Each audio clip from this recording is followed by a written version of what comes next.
Hey, New Testament readers, welcome to week 17. That's right, week 17. We're making progress here, moving through the Gospels and beginning to get nearer to the end of the Gospel of Luke.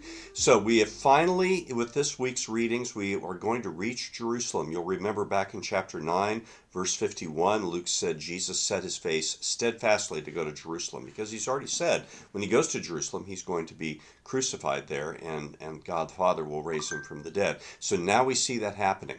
So as we're going in, we see another story about how the lowly are being exalted. In this case, it's a man, Zacchaeus. Now, Zacchaeus isn't lowly because he's short, but he has a kind of a paradoxical lowliness. He's called a chief tax collector. This guy is fantastically wealthy because of the way that he could use the tax system to build his wealth, but he's also a complete outcast because of that. He's regarded as no longer part of Israel.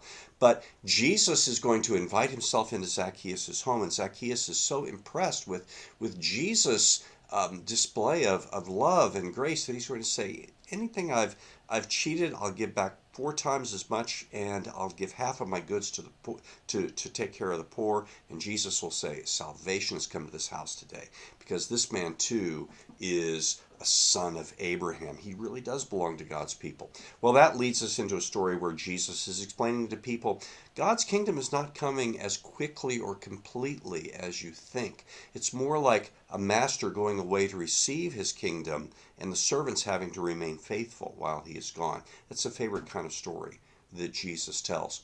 Well, we'll see Jesus then enter the city of Jerusalem, just as he did in Matthew and Mark. He's going to be in conflict with the temple leaders in the same way that he was there. He's going to challenge them by comparing them so critically to these tenants in a vineyard who won't pay the rent. And when the owner of the vineyard finally sends his son to collect, they say, let's kill the son and then the vineyard will be ours. Well, this, Jesus says, is what delegitimizes these guys as the leaders of God's people, and why God is going to give his vineyard to others. And that means not like non-Jews or the Gentiles. God is welcoming Jews as well as Gentiles into his kingdom. It means different leaders other than these temple leaders. It means the followers of Jesus are now going to be the ones who are making God's true temple available. Well, the disciples don't understand this. They don't really get what's going on. They don't understand that Jesus is about to die or understand the nature of his conflict with the temple leadership. Jesus reminds them in Luke, as he does in Matthew and Mark. He warns them that God is going to express his judgment against the temple leaders who reject him by destroying the temple, just as he did generations before in the time of the Babylonians. And this is going to be not the sign that God's kingdom has come, but they'll have to wait. And Jesus is going to return to bring the fullness of God's kingdom at an unknown time.